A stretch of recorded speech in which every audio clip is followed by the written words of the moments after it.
ತಾಲೂಕಿನೊಳಗ ಸಣ್ಣದೊಂದು ಗಣದಿನ್ನಿ ಎನ್ನುವಂತ ಗ್ರಾಮ. ಮಾನವಿ ತಾಲೂಕಿನಲ್ಲಿ ಸಣ್ಣದಾಗಿರುವಂತ ಗಣದಿನ್ನಿ ಎನ್ನುವಂತ ಗ್ರಾಮ. ಈ ಗ್ರಾಮದೊಳಗೆ ಇಡೀ ಊರಾಗಿನವರೆಲ್ಲರೂ ಸಹಿತವಾಗಿ ಸಂತೋಷ, ಶಾಂತಿ, ನೆಮ್ಮದಿಯ ಜೀವನವನ್ನ ಇಲ್ಲಿ ಕಟ್ಟಿಕೊಂಡಿದ್ದಾರೆ. ಈ ಊರೊಳಗೆ ಎಂತ ಒಂದು ಸಂಭ್ರಮ ಅಂತಂದ್ರೆ ಒಬ್ಬರಿಗೊಬ್ಬರು ಕಿತ್ತಾಟಗಳಿಲ್ಲ, ಕಾದಾಟಗಳಿಲ್ಲ. ಆ ಜಾತಿ ಈ ಜಾತಿ ಅಂತಕ್ಕಂಥ ಕೆಟ್ಟ ದ್ವೇಷ ಭಾವನೆಗಳಿಲ್ಲ. ಎಲ್ಲರೂ ನಮ್ಮವರೇ. ಈ ಊರು ಒಂದು ಊರು. ಈ ಒಂದು ಊರೊಳಗೆ ಇಷ್ಟು ಜನ ವಾಸ ಮಾಡ್ತಿದ್ದೀವಿ ಅಂದ ಬಳಿಕ ನಾವೆಲ್ಲರೂ ಒಂದೇ ಅಂತ ತಿಳ್ಕೊಂಡು ಜೀವನವನ್ನ ಮಾಡುತ್ತಾ ಇದ್ದಾರೆ. ಆದರೆ ಸ್ಟೇಷನ್ ಮೆಟ್ಲು ಎಂದೂ ಹೊತ್ತಿಲ್ಲ ಅಂತಹ ಒಂದು ಸುಂದರವಾದ ಊರು ಗಣದಿನ್ನಿ ಎನ್ನುವಂತ ಚಿಕ್ಕದಾಗಿರುವಂತ ಗ್ರಾಮ. ಇಡೀ ಊರಾಗಿನ ಜನ ಸಂತೋಷದ ವಾತಾವರಣದಿಂದ ಉಳಿದುಕೊಂಡಾರೆ. ಇಲ್ಲಿ ಚಿನ್ನಯ್ಯ, ಚಿನ್ನಮಾಂಬೆ ಅಂತಕ್ಕಂಥವರು, ಇಲ್ಲಿ ಚರಿತ್ರಾ ನಾಯಕರ ತಂದೆ ತಾಯಿಯರು ಚಿನ್ನಯ್ಯ ಮತ್ತು ಚಿನ್ನಮಾಂಬೆ ಅಂತಕ್ಕಂಥವರು ಸುಂದರವಾದ ಕುಟುಂಬ.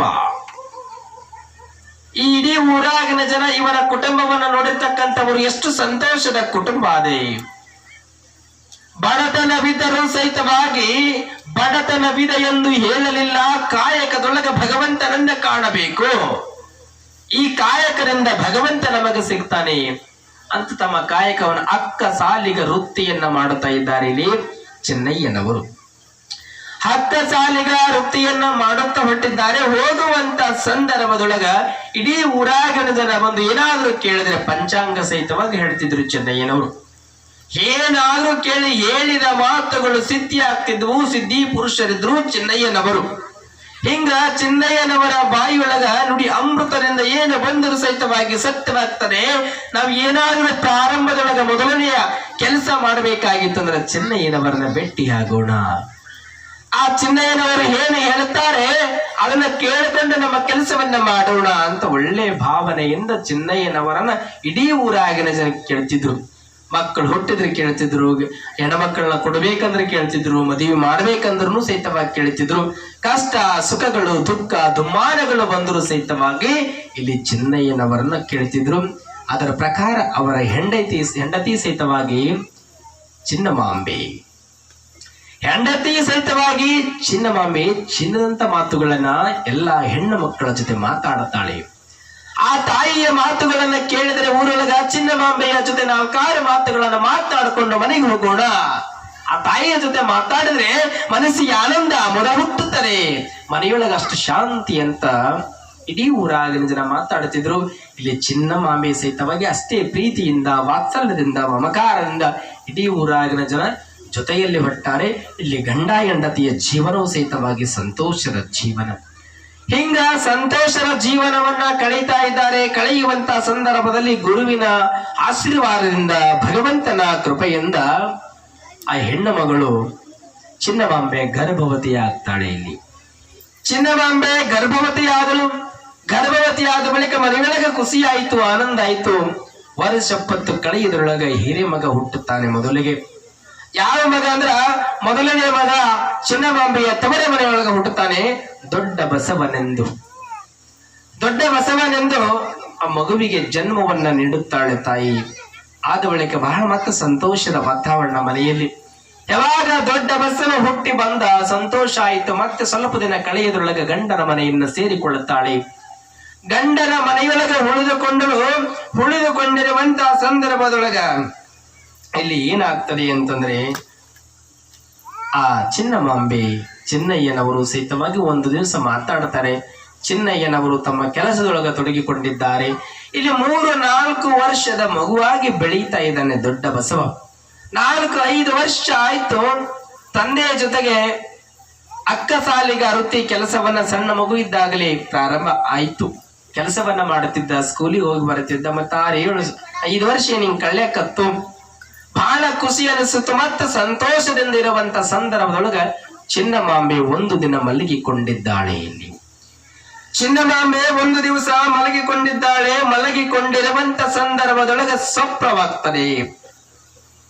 ಮಲಗಿಕೊಂಡಿರುವಂತ ಸ್ವಪ್ನ ಆಗ್ತದೆ. ಎಂಥ ಸ್ವಪ್ನ ಆಗ್ತದೆ? ಆನಂದದಿಂದ ಮಲಗಿಕೊಂಡಾಳೆ ಚಿನ್ನಮಾಂಬೆ.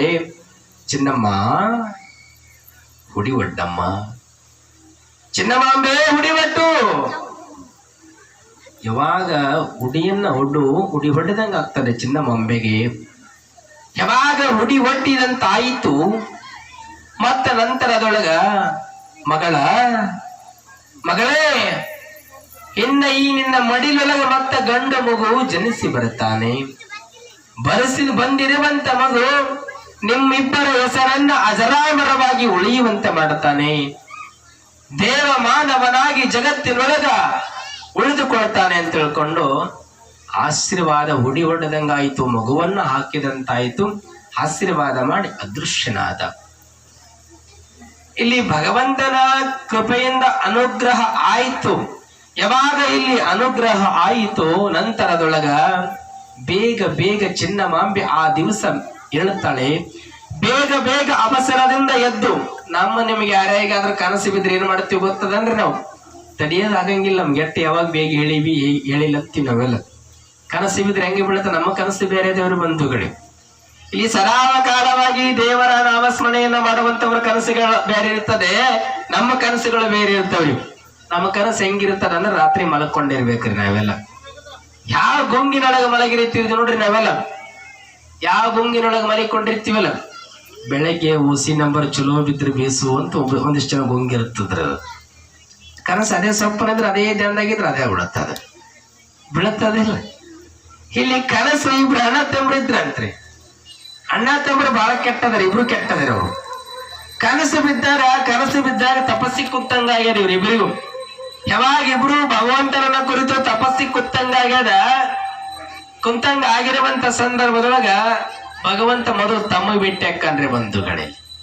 ತಮ್ಮನಿಗೆ ಭಗವಂತ ಭೇಟಿಯಾದ, ನಿನ್ನ ಭಕ್ತಿಗೆ ಮೆಚ್ಚಿ ನಾನು ಪ್ರತ್ಯಕ್ಷನಾಗಿದ್ದೇನೆ, ನಿನಗೆ ಏನ್ ವರ ಬೇಕು ಕೇಳಪ್ಪ ಅಂದ. ಅವಾಗ ಈ ತಮ್ಮ ಅಂತಾನ್ರಿ ಪರಮಾತ್ಮಗ, ನೋಡಪ್ಪ ನನ್ನ ಅಣ್ಣ ಏನ ಕೇಳ್ತಾನ ನೋಡು, ಅದಕ್ಕಿಂತ ಒಂದ್ ಹೆಚ್ಚಾಗಬೇಕು ನನಗಂದ. ನನ್ನ ಅಣ್ಣ ಏನ ಕೇಳ್ತಾನಲ್ಲ ಅದಕ್ಕಿಂತ ಹೆಚ್ಚು ನನಗೆ ಸಂಪತ್ತು ಸಿಗಬೇಕು, ಏನೇ ಕೊಡು ನೀ, ನನ್ನ ಅಣ್ಣನಕ್ಕಿಂತ ಜಾಸ್ತಿ ನನಗಾಗಬೇಕು. ನೋಡಿ ವಿಚಾರ ಮಾಡು, ವರ ಕೇಳಬೇಕಾದ್ರೆ ಎಚ್ಚರದಿಂದ ಕೇಳಬೇಕ್ರ ಬಂಧುಗಳೇ. ಇಲ್ಲಿ ಯಾವಾಗ ಹಿಂಗ ಆಯ್ತು ಅಂತ ತಿಳ್ಕೊಂಡು ಪರಮಾತ್ಮ ಮತ್ತ ಅಣ್ಣನಂತಲೇ ಬಂದ, ದರ್ಶನ ಕೊಟ್ಟ ಅಣ್ಣಗೂ. ನೋಡಪ್ಪ ನಿನ್ನ ಭಕ್ತಿಗೆ ಮೆಚ್ಚಿ ದರ್ಶನವನ್ನ ಕೊಟ್ಟೇನೆ, ನಿನಗೇನು ಹೊರ ಬೇಕು ಕೇಳು ಅಂದ್ರೆ ನನ್ನ ತಮ್ಮನ ಬಳಿ ಹೋಗಿ ಬಂದೆ ಏನು ಮೊದಲು ಅಂತ ಕೇಳಿದ. ಇಲ್ಲ ಹೋಗಿ ಬಂದೇನಿ ನಿನ್ ತಮ್ಮಗ, ನನ್ನ ತಮ್ಮ ವರ ಏನು ಕೇಳಿದ ಅಂದ. ನಿನಗೇನು ಕೇಳ್ತೀಯಲ್ಲ ಅದಕ್ಕಿಂತ ಒಂದ್ ಹೆಚ್ಚು ಕೇಳ ನೋಡಿ ನಿನ್ ತಮ್ಮ ಅಂದ ಭಗವಂತ. ತಮ್ಮ ಇಂಥ ಕೆಲಸ ಮಾಡಿ ನೀ, ನಾ ಏನು ಕೇಳಿದ್ರು ಹೆಚ್ಚಕ್ಕಂತ. ಹೆಚ್ಚಾದ ಬಳಿಕ ಏನಕ್ಕದ್ರಿ, ನುಚ್ಚಾಗ್ಲಿಬೇಕಲ್ಲ. ಸುಖ ಇಲ್ರಿ ಬಂಧುಗಳದ್ರೊಳಗೆ ಕೇಳೋದ್ರೊಳಗೆ ಅರ್ಥಗರ್ಭಿತವಾಗಿ ಕೇಳಿಬೇಕಂತೇನು ಕೇಳಿದ್ರು. ಇಲ್ಲಿ ಯಾವಾಗ ನನ್ನ ತಮ್ಮ ಇಟ್ಟು ಕೇಳ್ಯಾನಂದ ಬಳಿಕ ನಾನು ವಿಚಾರ ಮಾಡ್ಬೇಕಂದಿವ ಅಣ್ಣ. ಹೆಂಗ್ ವಿಚಾರ ಮಾಡಿದ ಅಂತಂದ್ರ, ನೋಡಪ್ಪ ಏನೂ ನನಗೆ ವರ ಬೇಡ, ಇಟ್ಟು ದಿನ ಸಂಪತ್ತಿ ಕೊತ್ತೀನಲ್ಲ, ನನಗೇನೂ ವರ ಬೇಡ. ನಂದೊಂದು ಕಣ್ಣು ಹೋಗ್ಲಿ, ನಂದೊಂದು ಕೈ ಹೋಗ್ಲಿ, ನಂದೊಂದು ಕಾಲ ಹೋಗ್ಲಿ ಅನ್ನಂತ. ಇಲ್ಲಿ ಕಣ್ಣು ಕೈ ಕಾಲು ಇವಂದು ಹೋದ ಬಳಿಕ ತಮ್ಮಂದ್ ಎಟ್ಟು ಹೋಗ್ಬೇಕ್ರಿ, ಎರಡು ಕಣ್ಣು. ನೋಡ್ರಿ ಎಷ್ಟು ಚಂದ ತೆಗೆದ ವರ, ಇಂಥ ವರ ನಾವು ಕೇಳ್ತೀವಿ. ಆದ್ರೆ ನಾಮಸ್ಮರಣೆಯನ್ನ ಭಗವಂತನ ಧ್ಯಾನದೊಳಗೆ ಸದಾ ಇದ್ರೆ ಭಗವಂತ ಬಂದು ವರ ಕೊಡ್ಬೇಕು. ಇಲ್ಲಿ ಚಿನ್ನಮಾಂಬೆಗೆ ಭಗವಂತ ಬಂದು ವರ ಕೊಟ್ಟಾನೆ. ಈ ಭಗವಂತನ ವಾಣಿಯನ್ನ ನಾನು ಎದ್ದ ತಕ್ಷಣ ನನ್ನ ಪತಿದೇವನಿಗೆ ಹೇಳೋದು ಒಳ್ಳೆಯದಲ್ಲ.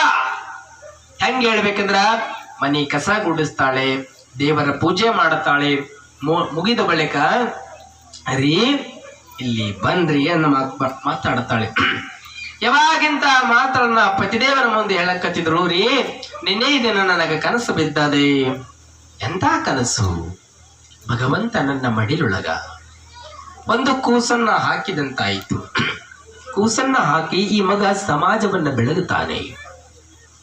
ಈ ಸಮಾಜದೊಳಗ ನಮ್ಮಿಬ್ಬರ ಹೆಸರನ್ನ ಅಜರಾಮರವಾಗಿ ಉಳಿಯುವಂತೆ ಮಾಡ್ತಾನೆ ಅಂತ ಭಗವಂತನ ವಾಣಿ ಆಯ್ತ್ರಿ ಅಂತ ಹೇಳಿದ್ರು. ಹೇಳಿದ ಬಳಿಕ ಭಗವಂತನಿಗೆ ಪತಿದೇವನಿಗೆ ಬಹಳ ಖುಷಿ ಆಯ್ತು ಅಂತಾನೆ ಪತಿದೇವ, ಇಂದು ನಮಗೆ ಶುಭಮುಹೂರ್ತ ಕೂಡಿ ಬಂದಾರೆ, ಇಂದು ನಮಗ ಶುಭಮುಹೂರ್ತ ಕೂಡಿ ಬಂದಾರೆ. ಗೋನಾಳದೊಳಗ ಶೇಷಮ್ಮ ಅನ್ನುವಂತ ಮಹಾತಾಯಿ ಸಹಿತವಾಗಿ ಸಪ್ರವನ್ನ ಕೊಂಡು ತಿಂತಿನಿ ಮೋರೇಶನನ್ನ ಹೇರಲಿಲ್ವೆ. ಗೋನಾಳದೊಳಗ ಶೇಷನ್ ತಾಯಿ, ಆ ತಾಯಿಗೆ ಸತ್ಯವಾಗಿ ಕನಸು ಬಿದ್ದದ ಬಂಧುಗಳೇ. ಕನಸಿನ ಮುಖಾಂತರವಾಗಿ ಮೌನೇಶ ಬರ್ಲಿಲ್ಲವೇ? ಹಂಗ ನಿನಗೂ ಒಂದು ಕನಸು ಬಿದ್ದಾಗ ಭಗವಂತನಂತ ಸ್ವರೂಪಿ ಮಗ ಹುಟ್ಟುತ್ತಾನ, ನೀನು ಚಿಂತೆ ಮಾಡಬೇಡ. ಭಗವಂತನ ಅನುಗ್ರಹ ಇತ್ತು ಅಂತಂದ್ರ ಮಕ್ಕಳ ಭಾಗ್ಯ. ಭಗವಂತನ ಅನುಗ್ರಹ ಇಲ್ಲ ಅಂದ್ರೆ ಮಕ್ಕಳ ಭಾಗ್ಯ ಇಲ್ಲ ಬಂಧುಗಳೇ. ಇಲ್ಲಿ ಮಕ್ಕಳ ಭಾಗ್ಯ ಇಲ್ಲ ಅನ್ನೋದಕ್ಕೆ ಒಂದು ಸ್ವಲ್ಪ ಮಾತು ನೆನಪಾಗ್ತಾರೆ. ಏನಂತಂದ್ರೆ, ಮಕ್ಕಳಿಲ್ಲದ ಮನೆ, ರೊಕ್ಕವಿಲ್ಲದ ಬಾಳ್ವೆ, ಅಕ್ಕರೆ ಇಲ್ಲದ ತವರೂರು, ಇವು ಮೂರು ದುಃಖ ಕಾರಣ ಸರ್ವಜ್ಞ. ಇಲ್ಲಿ ನೋಡ್ರಿ, ಸರ್ವಜ್ಞ ಮೂರ್ತಿ ಎಷ್ಟು ಚಂದ ಮಾತಾಡಿರ್ಬೇಕಲ್ಲ. ಇಲ್ಲಿ ಏನ್ ಹೇಳ್ತಾನಂದ್ರೆ, ರೊಕ್ಕವಿಲ್ಲದ ಬಾಳ್ವೆ, ಮನೆಯೊಳಗ ತುಂಬಿದ ಕುಟುಂಬ ಅದ, ರೊಕ್ಕ ಇಲ್ಲ ಅಂದ್ರೆ ಬಹಳ ಕಷ್ಟ ಇರ್ತದೆ ಬಂಧುಗಳಿಗೆ. ಜೀವನಕ್ಕೆ ರೊಕ್ಕ ಬೇಕು, ಬದುಕಲಿಕ್ಕೆ ಅನಿವಾರ್ಯವಾಗಿದೆ ಹಣ.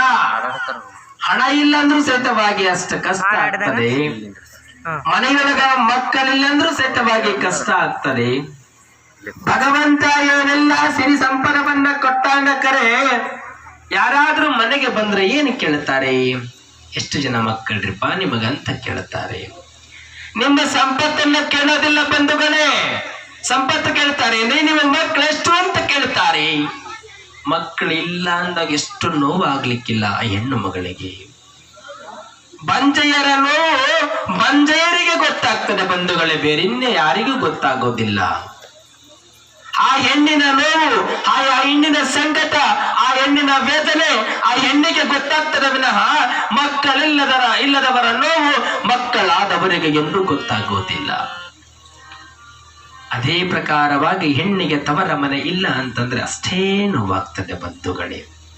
ಮಕ್ಕಳಿಲ್ಲ ಅಂದಾಗ ಎಷ್ಟು ನೋವಾಗ್ತದೆ, ಅಷ್ಟು ನೋವಾಗ್ತದೆ. ಅದಕ್ಕೆ ವೀರ ವಿರಾಗಿಣಿ ತತ್ವ ಶಿಖಾಮಣಿ ಅಕ್ಕ ಮಹಾದೇವಿ ಬಹಳ ಸುಂದರವಾದ ಮಾತನ್ನ ಸಮಾಜಕ್ಕೆ ಹೇಳುತ್ತಾಳೆ. ರೋಮಾಂಚನಗೊಳ್ಳುವಂತ ಮಾತುಗಳನ್ನು ಪಡ್ತಾಳೆ ಸಮಾಜಕ್ಕೆ ಅಕ್ಕ ಮಹಾದೇವಿ. ಎಷ್ಟು ಚಂದ ಬರೀತಾಳೆ. ಆಯುಷ್ಯ ಹೋಗುತ್ತಿದೆ, ಭವಿಷ್ಯ ತೊಲಗುತ್ತಿದೆ, ಕೂಡಿರ್ತ ಸತಿ ಸುತರು ತಮಗೆ ಹರಿದು ಹೋಗುತ್ತಾ ಇದ್ದಾರೆ. ಬೇಡ ಬೇಡವೆಲೆ ಬಂಜೆಯಾಗಿ ಕೆಡಬೇಡ ಬಯಲಿಂಗ ಮನವೇ, ಚೆನ್ನ ಮಲ್ಲಿಕಾರ್ಜುನನ ಶರಣರ ಸಂಘದಲ್ಲಿ ಹುಣಿ ಹೊಕ್ಕು ಬದುಕು ಕಂಡ ಮನವೆಂತ ಬರೀತಾಳ ಅಕ್ಕ ಮಹಾದೇವಿ. ಅಂತ ಮಾತು ಬರೀತಾಳಲ್ಲ, ಅದ್ಭುತವಾಗಿರುವಂತ ಮಾತನ್ನ ಬರೀತಾಳ ಅಕ್ಕ ಮಹಾದೇವಿ. ರೋಮಾಂಚನ ಭಕ್ತರ ಬಂಧುಗಳ ಈ ಒಂದು ಮಾತು ಕೇಳಿದಿರಿ, ಎಂತ ಮಾತು ಇದೆ ಹೇಳ್ತಾಳ. ಆಯುಷ್ಯ ಹೋಗುತ್ತಿದೆ, ಭವಿಷ್ಯ ತೊಲಗುತ್ತಿದೆ.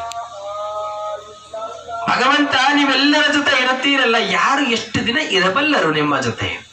ಒಂದಲ್ಲ ಒಂದು ದಿನ ಎಲ್ಲರೂ ಬಿಟ್ಟು ಹೋಗುವರೆ, ಯಾರು ಶಾಶ್ವತವಲ್ಲ. ಆದ್ರೆ ನಿನಗೆ ಹೆಂಡ್ರು ಮಕ್ಕಳು ಸಹಿತವಾಗಿ ಎಲ್ಲರೂ ಬಿಟ್ಟು ಹೋಗ್ತಾರೆ. ಬೇಡ ಬೇಡವೆಲ್ಲ ಬಂಜೆಯಾಗಿ ಕೆಡಬೇಡ ಬಯಲಿಂಗ ಮನವೇ.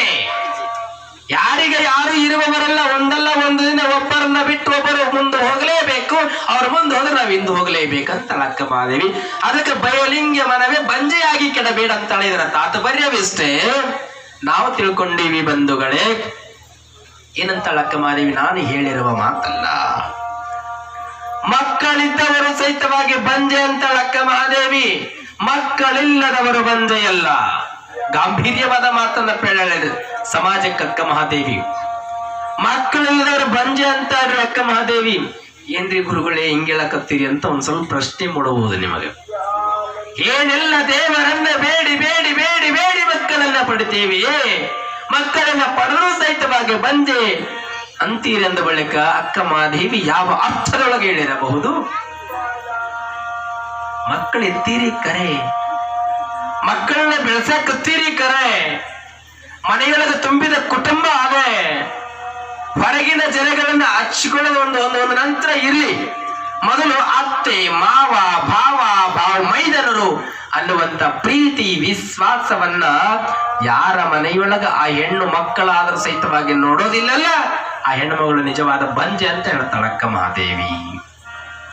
ಯಾವಾಗ ನಿಜವಾದ ಬಂಜೆ ಅಂದ್ರು ಇಲ್ಲಿ ಉತ್ತರ ಮಕ್ಕಳಿಲ್ಲ, ಮಕ್ಕಳಿಲ್ಲದವರಿಗೂ ಸಹಿತವಾಗಿ ನೀವು ಬಂಜೆ ಅಲ್ಲ ಅಂತ ಹೇಳ್ತಾಳೆ. ಮಕ್ಕಳಿಲ್ಲದವ್ರ ತಾಯಿ ನೀವ್ ಯಾರು ಬಂಜೆ ಇಲ್ಲ. ಹೆಂಗ ಹೇಳ್ತಾಳೆ ನೋಡ್ರಿ ಅರ್ಥದ. ಯಾರದ ಮಗು ಕಂಡ್ರೆ ಮಗು ಎಷ್ಟು ಚಂದದ ಅಂತಾಳೆ, ಮುದ್ದಾಡುತ್ತಾಳೆ. ಆದ್ರ ಮಕ್ಕಳಾಗದೆ ಇರ್ತಕ್ಕಂಥ ಹೆಣ್ಣು ಮಗಳು ಆ ಮಗುನ ಎತ್ಕೊಂಡ್ರೆ ಮಗು ಇವತ್ತು ಬೆಳತನ ಅಳ್ಳಾಕತ್ತು ಅಂತಾಳೆ ಹೆಣ್ಣು ಮಗಳು. ಒಂದು ಹೆಣ್ಣಿಗೆ ಹೆಣ್ಣು ಶತ್ರು ಆಯ್ತು ಅಂದ್ರೆ ಏನು ಮಾಡೋದು? ತಾನು ಒಂದು ಹೆಣ್ಣು ಅನ್ನುವಂಥದ್ದು ಮರಿತಾಳೆ ಹೆಣ್ಣು.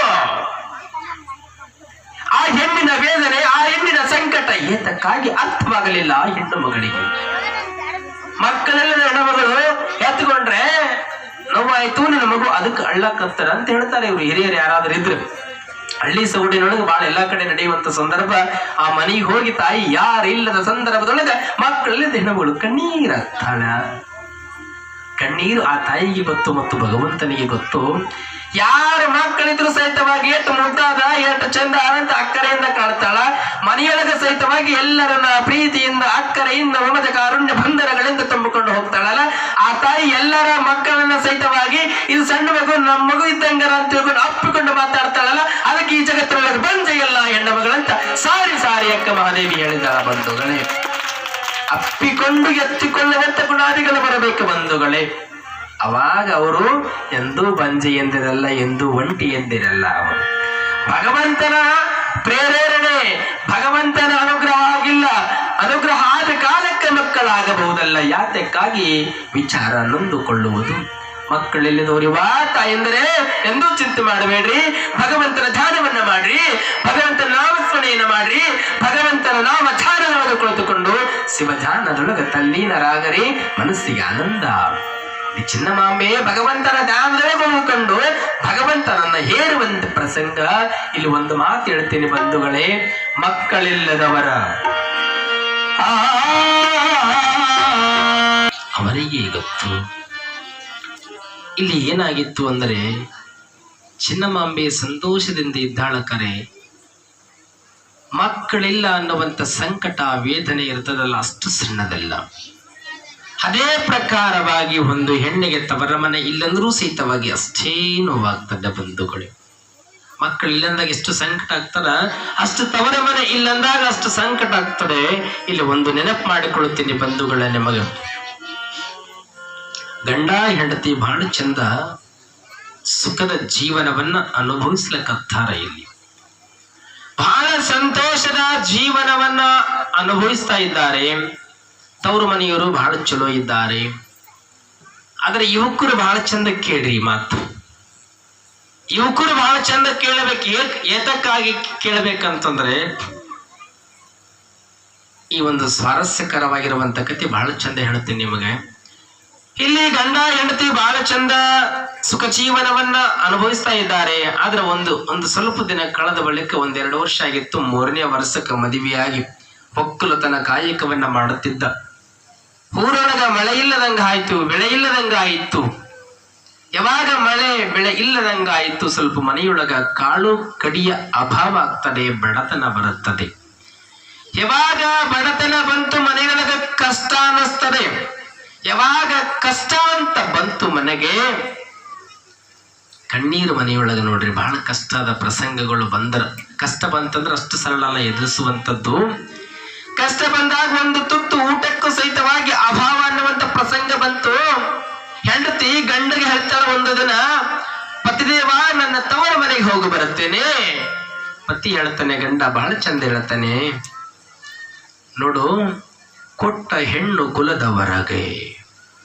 ಕೇಳ್ರಿ ಬಂಧುಗಳೇ, ಯಾಕೆ ಹೇಳ್ತೀನಿ ಅಂದ್ರೆ, ಒಂದು ಹೆಣ್ಣಿಗೆ ಹಳ್ಳಿಯ ಭಾಷೆಯೊಳಗ ಸೊಗಡಿನೊಳಗೆ ಹೇಳಬೇಕಂದ್ರೆ, ಗಂಡ ಇಲ್ಲಾಂದ್ರೆ ಈ ಪ್ರಪಂಚದೊಳಗ ಪ್ರೀತಿ ಎಲ್ಲಿ ಸಿಗುವುದಿಲ್ಲ ಹೆಣ್ಣು ಮಗಳಿಗೆ. ಗುಂಡು ಕಾಲು ಸೇರೋದಿಲ್ಲ ಅಂತ ಶಾಸ್ತ್ರ ವೇದ ಆಗಮಗಳಲ್ಲಿ ಹೇಳ್ಕೊಂಡು ಬರ್ತಾರೆ ಹಳ್ಳಿ ಭಾಷೆಯಲ್ಲಿ. ಹೆಣ್ಣಿಗೆ ಗಂಡು ಭಾಷೆ ಇದ್ರೆ ಬಹಳ ಚಂದ ಇರ್ತದ ಆ ಹೆಣ್ಣಿನ ಜೀವನ. ಮತ್ತೆ ಹೆಣ್ಣಿಗೆ ಪ್ರತಿದೇವ ಇಲ್ಲಾಂದ್ರೆ ಅಷ್ಟೇ ಕಠಿಣ ಪ್ರಸಂಗಗಳು. ಆ ತಾಯಿ ಎಷ್ಟೇ ನೀತಿವಂತ ಹೆಣ್ಣು ಮಗಳಾಗಿದ್ದರೂ ಸಹಿತವಾಗಿ ಸಮಾಜ ದೂಷಿಸುವಂತ ಮಾತುಗಳನ್ನ ಮಾತಾಡುತ್ತದೆ. ಇಲ್ಲಿ ಮನೆಯೊಳಗೆ ಇಷ್ಟು ಕಷ್ಟ ಬಂತು, ಹೋಗಿ ಬರ್ತೀನಿ ಅಂತ ಹೇಳಿದಳು ತವರ ಮನೆಗೆ. ನೋಡು, ನಿನ್ನ ನಾ ಮಾಡ್ಕೊಂಡು ಬಂದೀನಿ ಅಂದ ಬಳಿಕ ನಿನ್ನ ಪ್ರೀತಿಯಿಂದ ಕಾಣ್ತೀನಿ, ಚಂದ ನೋಡ್ಕೊಳ್ತೀನಿ, ನಿನ್ನ ತವರ ಮನೆಗೆ ಹೋಗಬೇಡ. ಈ ವರ್ಷ ನನಗೆ ಸ್ವಲ್ಪ ಕಷ್ಟ ಆಗಿರಬಹುದು, ಎಂತ ಕಷ್ಟ ಬಂದ್ರು ಸಹಿತವಾಗಿ ನಿನ್ನ ಬಹಳ ಚಂದ ನೋಡ್ಕೊತೀನಿ ಅಂತ ಹೇಳಿದ. ನಿನ್ನ ಪ್ರೀತಿಯೊಳಗ ನಾ ಇದ್ದೀನಿ ಕರೆ, ಆದ್ರ ನನ್ನ ಅಣ್ಣ ಏನಿದ್ದಾನಲ್ಲ ನನ್ನ ಹೊರತು ಇಲ್ಲ. ನನ್ನ ಅಣ್ಣ ನನ್ನ ಮಾತು ಕೇಳುತ್ತಾನೆ, ನನಗೆ ಕಷ್ಟ ಬಂದರಂದ ಬಳಿಕ ನಾನು ಒಂದಿಷ್ಟು ಏನೋ ಹೇಳಿದ್ರ ನನಗೆ ಸಹಾಯ ಮಾಡುತ್ತಾನೆ, ಅದಕ್ಕೆ ಹೋಗಿ ಬರ್ತೀನಿ. ನೋಡು, ತವರ ಮನೆಗೆ ಹೋಗೋದು ಒಳಿತಲ್ಲ, ತವರ ಮನೆಯೊಳಗೆ ಬೇಡೋದು ಒಳಿತಲ್ಲ ಅಂತ ಗಂಡ ಹೇಳಿದ್ದಾರೆ. ಇದು ಒಂದು ಸಾರಿ ಅವಕಾಶ ಕೊಡ್ರಿ. ಗಂಡ ಹೆಂಡ್ರ ಜೀವನ ಹೆಂಗಿರ್ಬೇಕಂದ್ರೆ ಬಹಳ ಚಂದ ಇದ್ರೆ ಬಹಳ ಚಲೋ ನಡೀತದ ಬಂಧುಗಳ. ಇದು ಚಂದ ಇಲ್ಲ ಅಂದ್ರೆ ನರಕ ಇರ್ತದೆ. ಚಂದ ಅದ, ಅದು ಸ್ವಲ್ಪ ಕಷ್ಟ ಬಂದದ ಇಲ್ಲಿ. ಆಯ್ತು, ಇಷ್ಟು ನೀ ಕೇಳ್ತಾ ಇದೀಯ ಅಂದ ಬಳಿಕ ನೀ ಇನ್ನ ಹೋಗಿ ಬಾ ಅಂತ ಹೇಳಿದ. ಆಯ್ತಂತ ತಿಳ್ಕೊಂಡು ತವರ ಮನೆಗೆ ಧಾವಿಸಿ ಓಡಿ ಹೋದಳು ಹೆಣ್ಣು ಮಗಳು. ಹೋಗಿರುವಂತ ಸಂದರ್ಭದೊಳಗ ಮನೆಯ ಬಾಗಿಲಿನ ಅಂಗಳದೊಳಗ ಹೆಣ್ಣು ಮಗಳು ನಿಂತಾಳೆ. ಅಣ್ಣನ ಹೆಂಡತಿ ಮುಂದೆ, ಅಣ್ಣ ಮನೆಯೊಳಗೆಲ್ಲ.